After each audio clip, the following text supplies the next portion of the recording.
अस्सलाम वालेकुम, welcome to हबीबाज lecture.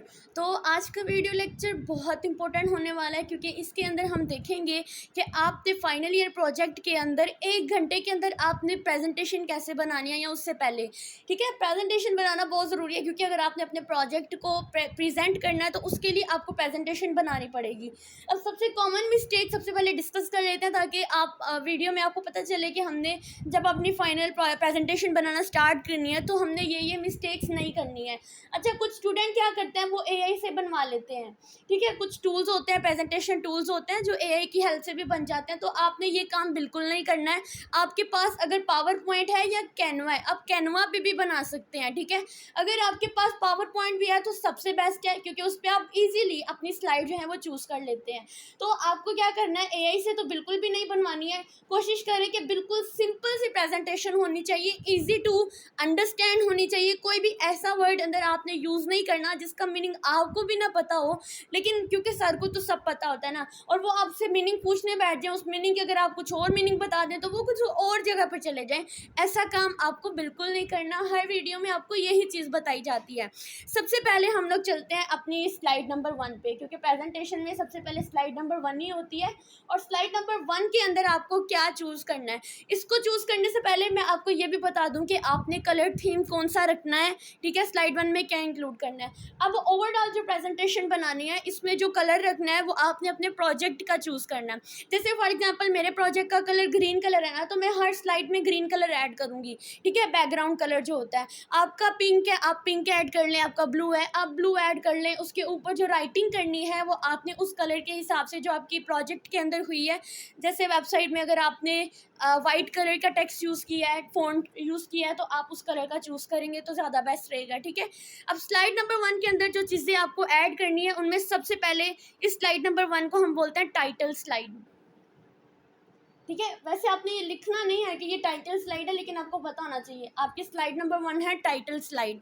अब इसके अंदर आपको क्या करना है, प्रोजेक्ट का जो टाइटल होता है, ठीक है, आपने जो चीज़ें इंक्लूड करनी है वो लिखना है। सबसे पहले प्रोजेक्ट का टाइटल मतलब प्रोजेक्ट का जो नाम होता है वो आपने लिखना है, और इसको आपने बोल्ड करके लिखना है। ये चीज़ आपको लिखनी है, इसका साइज़ आपको इंक्रीज करना है, इसको आपने बोल्ड करके लिखना है। देन उसके बाद आपने जो आपका अपना नाम होता है वो लिखना है, अपना रोल नंबर लिखना है, अपनी टीम का मेंबर का नाम लिखना है, उसका रोल नंबर लिखना है, और फिर आपको क्या करना है, जो आपके सुपरवाइज़र होते हैं आपने यहाँ पर उनका नाम लिखना है, जिनकी हेल्प से या जो आपको सुपरवाइज कर रहे हैं उनका नाम लिख देना है। उसके बाद आप किस डिपार्टमेंट से, किस यूनिवर्सिटी से, कौन सा कॉलेज है आपका, आपने नीचे जो होता है आपने उसका नाम लिख देना है। ठीक है, ये हो गया। और आपने सिंपल और बिल्कुल नीट डिज़ाइन बनाना है। बैकग्राउंड जो होता है वो आपका लाइट होना चाहिए, जो भी कलर आप चूज़ करें वो लाइट बैकग्राउंड रखें, और जो फॉर्मेट आप यूज़ करेंगे वो बिल्कुल रीडेबल होना चाहिए।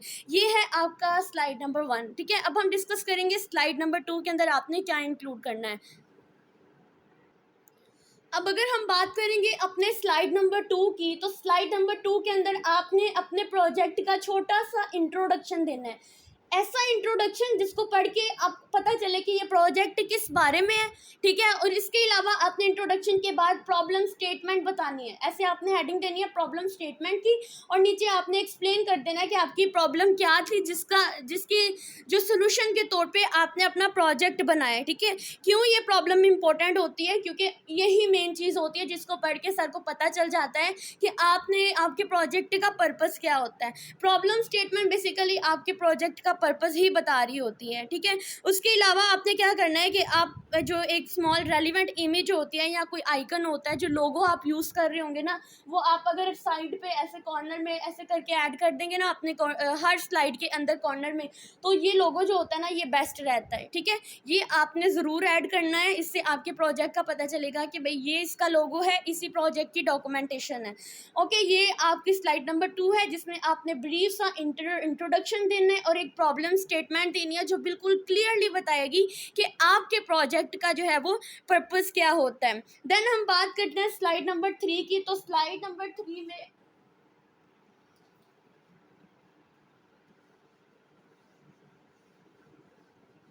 जो स्लाइड नंबर 3 है ना, उसके अंदर आप लोगों ने जो प्रोजेक्ट का स्कोप होता है उसको एक्सप्लेन करना है। ठीक है, इस स्लाइड के अंदर आपने बस यही लिखना है, आपके प्रोजेक्ट का जो स्कोप होता है। आपने डॉक्यूमेंटेशन, आपने प्रपोजल बनाया होगा, उसके अंदर आपने अपने जो प्रोजेक्ट के स्कोप होते हैं उनको तो क्लियरली लिखा हुआ है ना, वही स्कोप आपने यहाँ पर लिखना है।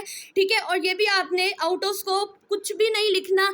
अभी जो फ्यूचर में आपने क्या क्या चीज़ें ऐड करनी है इसके स्कोप के अंदर आपने नहीं लिखनी, अभी वो चीज़ें स्कोप के अंदर लिखनी है जो आपके प्रोजेक्ट के अंदर इंक्लूड है। ठीक है, जो जो चीज़ें आपके प्रोजेक्ट में इंक्लूड है वो लिखनी है। फ्यूचर ट्रेंड जो होता है, यानी फ्यूचर में आप क्या चीज़ें अंदर ऐड करेंगे वो आपकी अलग स्लाइड बनेगी, लेकिन स्लाइड नंबर 3 के अंदर सिर्फ और सिर्फ आपने प्रोजेक्ट का स्कोप लिखना होता है।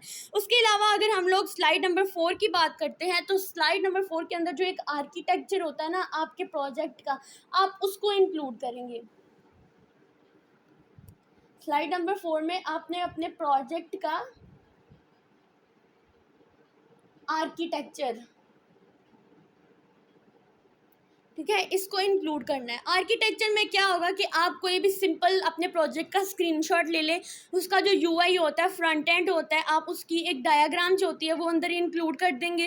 ठीक है, या फिर आप जो ब्लॉक डायग्राम होती है आप उसको इंक्लूड कर सकते हैं। जैसा कि आप इस तरह से बना लें कि पहले आपका स्प्लैश स्क्रीन आती है, देन आपका लॉगिन स्क्रीन आती है, अगर तो यूज़र का अकाउंट है, ठीक है, नहीं तो फिर यूज़र जो होता है वो रजिस्ट्रेशन स्क्रीन पर चला जाएगा। मतलब ऐसे करके जो पूरी ब्लॉक डायग्राम होती है ना वो आपने अपनी आर्किटेक्चर के अंदर इंक्लूड करनी है, जिसको हम लोग आर्किटेक्चर डायग्राम भी कहते हैं। अदरवाइज आपने डिप्लॉयमेंट होस्टिंग तक जो होती है पूरी डायग्राम जो होती है वो अंदर इंक्लूड कर देनी है। उसके लिए आप बनाने के लिए आपको पावर पॉइंट के अंदर या कैनवा के अंदर डिफरेंट शेप्स भी मिल जाती हैं, आप उन शेप्स का जो है ना वो यूज़ कर सकते हैं। ठीक है, उसके बाद हम चलते हैं अपने स्लाइड नंबर 4 था, अब हम स्लाइड नंबर 5 की बात करते हैं। तो स्लाइड नंबर 5 के अंदर आपको जो फ्रंट एंड होता है ना, यहाँ पे जो स्लाइड नंबर 5 है वहाँ आपको स्क्रीनशॉट ऐड करने हैं।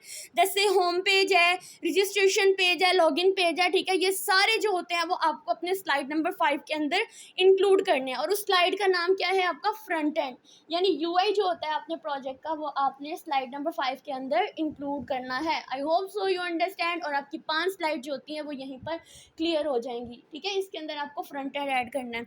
उसके बाद अगर हम लोग स्लाइड नंबर 6 की बात करते हैं तो उसके अंदर आपको बैक एंड ऐड करना है। 5 में आपने फ्रंट एंड और 6 में आपने बैक एंड, या जो लॉजिक होती है, यानी जैसे कि डाटा इनपुट हुआ, वैलिडेशन हुई, डाटाबेस का यूज़ किया, इस तरह करके जो है ना आप, यानी इसके भी ब्लॉग बना लें, इसमें आप बताएंगे कि आपकी वैलिडेशन हुई है, आपकी मतलब जो भी आपका बैक एंड की लॉजिक होगी उसका एक आपने आर्किटेक्चर बनाकर आपने अपने बैक एंड स्लाइड नंबर 6 के अंदर जो है वो ऐड कर देना है। फ्रंट एंड हो गया, बैक एंड हो गया। स्लाइड नंबर 7 के अंदर हम लिखेंगे डाटाबेस। ठीक है, यानी इसके अंदर आपने लिखना है कि एक टेबल स्ट्रक्चर में आपने डाटाबेस लिखा है। अगर आपने फायरबेस का यूज़ किया तो आप उसका एक स्ट्रक्चर बना देंगे, क्योंकि फायरबेस के अंदर स्ट्रक्चर होता है और जो दूसरी होती है उनके अंदर भी स्ट्रक्चर होता है, लेकिन उसमें मोस्टली जो होते हैं आपके रिलेशंस होते हैं। ठीक है, आपके टेबल्स होते हैं, ईआर डायग्राम्स होती है, वो आप इसके अंदर इंक्लूड कर सकते हैं अपने स्लाइड नंबर 7 के अंदर। बात करते हैं हम लोग स्लाइड नंबर 8 की। तो स्लाइड नंबर 8 के अंदर जो आपने चीज़ें इंक्लूड करनी है ना, उनमें आपके फीचर्स आते हैं, आपके प्रोजेक्ट की जो फंक्शनैलिटीज़ होती हैं। अब जो फीचर्स होते हैं उसके अंदर आप क्या इंक्लूड करते हैं स्लाइड नंबर 8 के अंदर, कि आपकी जो लिस्ट में मेन फीचर्स होते हैं, जो आपके ऑब्जेक्टिव्स होते हैं, जैसे कि यूज़र जो है वो लॉगिन करेगा, अगर अकाउंट नहीं है तो वो साइन अप करेगा, फिर उसके बाद फॉर्म को सबमिट करेगा। फॉर्म सबमिट का मतलब क्या होता है, वो जो फॉर्म आप लॉगिन और रजिस्ट्रेशन का देते हैं ना उसको फिल करेगा, फिर डाटा वैलिडेशन उसके ऊपर, फिर वो होम स्क्रीन पे जाएगा, देन उसके बाद जो भी आपके जितने भी फीचर्स होते हैं वो सारे आप स्लाइड नंबर 8 के अंदर जो है वो इंक्लूड कर देंगे। सो स्लाइड नंबर 8 के अंदर आप क्या इंक्लूड करेंगे, अपने फीचर्स को ऐड करेंगे। उसके बाद हम चलते हैं हमारी स्लाइड नंबर 9 पर।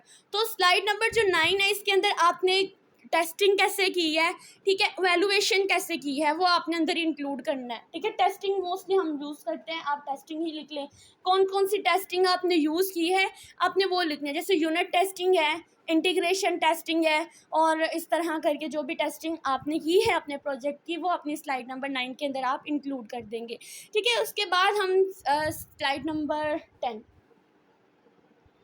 स्लाइड नंबर 10 के अंदर अगर तो आपने डिप्लॉयमेंट की है, मोस्टली यही कहा जा रहा है कि आपने डोकर डिप्लॉयमेंट करनी है, ठीक है। तो आपने यहाँ पर डिप्लॉयमेंट की है या अपनी वेबसाइट की होस्टिंग की है तो आप अंदर इंक्लूड करें, या अगर इन फ्यूचर आप इसको होस्ट करते हैं, लॉन्च करेंगे तो किन तरीक़ों से करेंगे वो आप इसके अंदर जो है वो इंक्लूड कर सकते हैं, ठीक है। उसके अलावा हम लोग स्लाइड नंबर जो आपका 11 है उसके अंदर हम क्या इंक्लूड करेंगे कि आपका जो फ्यूचर वर्क है या लिमिटेशंस हैं, यानी आपके जो फ्यूचर में आप कौन से फीचर इसके अंदर ऐड करना पसंद करेंगे। जैसे अगर मैं कहूँगी मेरी एंड्रॉयड ऐप है और इन फ्यूचर हो सकता है मैं इसको वेब ऐप में कन्वर्ट कर दूँ, ठीक है। और ये भी हो सकता है कि इसके अंदर मैं फर्दर कोई ना कोई नए नए फीचर्स ऐड करूँ। वो सारे फीचर जो आप ऐड करना चाहते हैं, लाइक अगर मेरे में एआई नहीं है तो मैं लिखूँगी फ्यूचर में मैं इसके अंदर एआई इंटीग्रेशन भी कर सकती हूँ।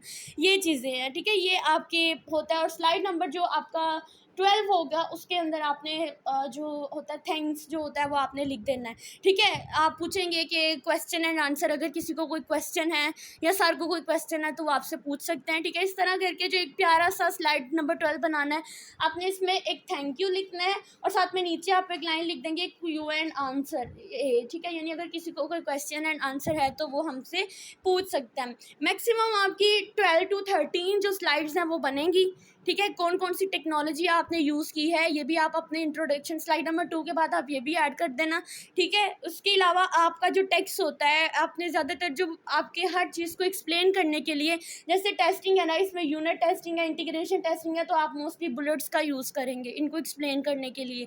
स्क्रीनशॉट जो डायग्राम आपने ऐड करना है ना उनको आपने बिल्कुल क्लियरली लिखना है, क्लियरली आपने स्क्रीनशॉट्स ऐड करने हैं छोटे छोटे फॉर्म में और बिल्कुल हर चीज़ जो है वो क्लियरली नज़र आ रही हो, ठीक है। और जो भी फ़ॉन्ट होता है आपने उसके लिए जो आपको कहा जाता है एरियल, उसका एक एरियल स्टाइल होता है आप वो चूज़ कर लें, ठीक है। यहाँ कैलिब्री होता है आप उसको यूज़ कर सकते हैं। मोस्टली जो साइज़ होता है जो आपने बोल्ड करके लिखना है वो 24 से 28 के दरमियान में ही रखें, और जो अंदर का लिखना होता है वो आप इससे थोड़ा कम जो है वो रख सकते हैं, ठीक है। आपने कलर स्कीम बिल्कुल सॉफ्ट सी रखनी है, बिल्कुल लाइट कलर यूज़ करना है बैकग्राउंड में, और जो टेक्स्ट होता है जो लिखा होता है उसको आपने डार्क में लेके जाना है।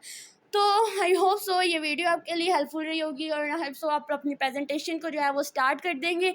फिर भी आपको कुछ भी पूछना हुआ ना, अगर आपकी प्रेजेंटेशन रेडी हो जाएगी तो आप एक कमेंट तो कर ही सकते हैं ना कि जी हमने इसको फॉलो करते हुए अपनी डॉक्यूमेंटेशन बहुत अच्छे से बना ली है, क्योंकि आप अगर करेंगे तो मेरे लिए भी एक मोटिवेशन होगा कि मैं और अच्छी वीडियोस बनाऊं आपके लिए।